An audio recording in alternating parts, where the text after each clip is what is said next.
দক্ষিণ হালমাৰা মানকাচৰক যি আটা বিতৰণৰ যি বৃহৎ কেলেংকাৰী হৈছে তাৰ বিৰুদ্ধে আমি আৰক্ষী অধীক্ষক ডাঙৰীয়া আজি আগত আমি এক গোচৰ ৰুজু কৰিছোঁ।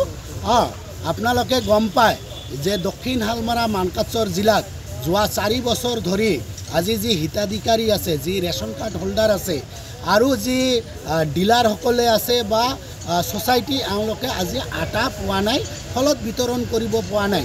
কিন্তু চৰকাৰী তথ্য মতে আজি দক্ষিণ হালমাৰা মানকাচৰ জিলাত আটা আবণ্টন দিয়া হৈছে।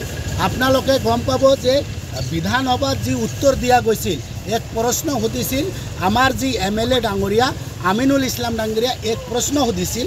সেই প্ৰশ্নৰ উত্তৰত কোৱা গৈছে যে দক্ষিণ হালমাৰা মানকাচৰ জিলাত আটা বিতৰণ কৰা হয়, কিন্তু সেই আটা কোনে খায়, ক'ত যায়, এই খবৰ কিন্তু আজিলৈকে ৰাইজে নাপায়।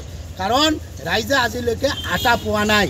আমি ক'ব খুজিছোঁ ইয়াৰ লগত কোন কোন জড়িত হৈ আছে, ছাপ্লায়াৰ নে কণ্ট্ৰেক্টৰ নে আটা মিল চাকি অনাৰবিলাক নে বিষয়াসকল জড়িত আছে, তাৰে তদন্ত বিচাৰি এক গোচৰ ৰুজু কৰিছোঁ। আমি আশাবাদী এই গোচৰৰ জৰিয়তে যিবিলাক বিষয়া জড়িত হৈ আছে, যিবিলাক ছাপ্লাই বা ছাপ্লায়াৰ বা কণ্ট্ৰেক্টৰ জড়িত হৈ আছে বা যিবিলাক আটা চাকি মিলৰ অনাৰ জড়িত হৈছে, এওঁলোকে এই তদন্তৰ আওতাত আহিব আৰু এওঁলোকৰ এক বিহিত ব্যৱস্থা হ'ব।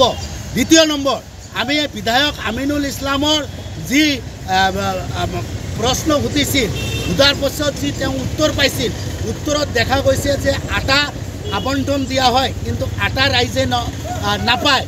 কিন্তু এই ক্ষেত্ৰত বিধায়ক ডাঙৰীয়া কি কৰিলে, ইয়াৰ স্পষ্টীকৰণ আমাক লাগে। কাৰণ যেতিয়া আপুনি উত্তৰ পালে, প্ৰশ্ন কৰিয়ে আপুনি দায়িত্ব সামৰিলে, উত্তৰ পালে যে আটা আবণ্টন দিয়া হয়, তাৰপিছত দেখা যায় আপুনি একো নকৰিলে। আমি সন্দেহ কৰিছোঁ যে আপুনি ইয়াক লৈ এক বুজা মিলা কৰিছে ছাপ্লাইৰ লগত, বিষয়াসকলৰ লগত, ছ'চাইটিসকলৰ লগত। নহ'লে আপুনি আজিলৈকে এই আটা লৈ মাত মতা নাই। কেৱল আৰু কেৱল মাত্ৰ প্ৰশ্ন সুধিয়ে যদি আপুনি দায়িত্ব সামৰে, প্ৰশ্নৰ উত্তৰ পোৱাৰ পিছত আটা বিতৰণ ৰাইজে পোৱা নাই, এই পৰিপ্ৰেক্ষিতত বিধায়ক ডাঙৰীয়া আপুনি কি কৰিলে?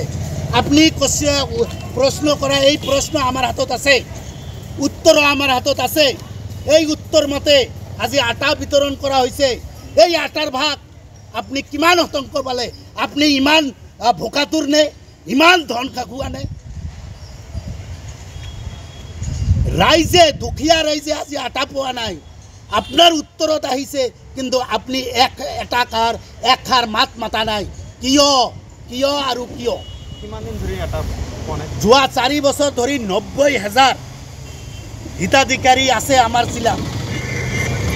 এই 90,000 হিতাধিকাৰী আজি আটা পোৱা নাই। গতিকে আমি এই তদন্ত, এই গোচৰৰ জৰিয়তে এই তদন্ত আমি সেইকাৰণে বিধায়ক ডাঙৰীয়াকে এই গোচৰত আমি সাক্ষী হিচাপত ৰাখিছোঁ। আমি গোচৰ দিছোঁ যিবিলাক কণ্ট্ৰেক্টৰ বা ছাপ্লায়াৰ তেওঁলোকৰ বিৰুদ্ধে, যিবিলাক বিষয়া ইয়াৰ লগত জড়িত আছে তেওঁলোকৰ বিৰুদ্ধে, যিবিলাক চাকি মিলৰ মালিক হয়, যিবিলাক ফলৰ মিলৰ অনাৰ, তেওঁলোকৰ বিৰুদ্ধে আমি গোচৰ দিছোঁ। গোচৰ লগে লগে আৰক্ষী অধীক্ষক ডাঙৰীয়া ক্ৰাইম ব্ৰাঞ্চলৈ ফৰৱাৰ্ড কৰিছে। আমাৰ হাতত চিৰিয়েল নম্বৰ আছে। আমি আশাবাদী যে অতি সোনকালে এই তদন্তত আহিব আৰু তদন্তত এওঁলোকে আইনগত যি ব্যৱস্থা হয় পুলিচ প্ৰশাসনে ল'ব। ধন্যবাদ।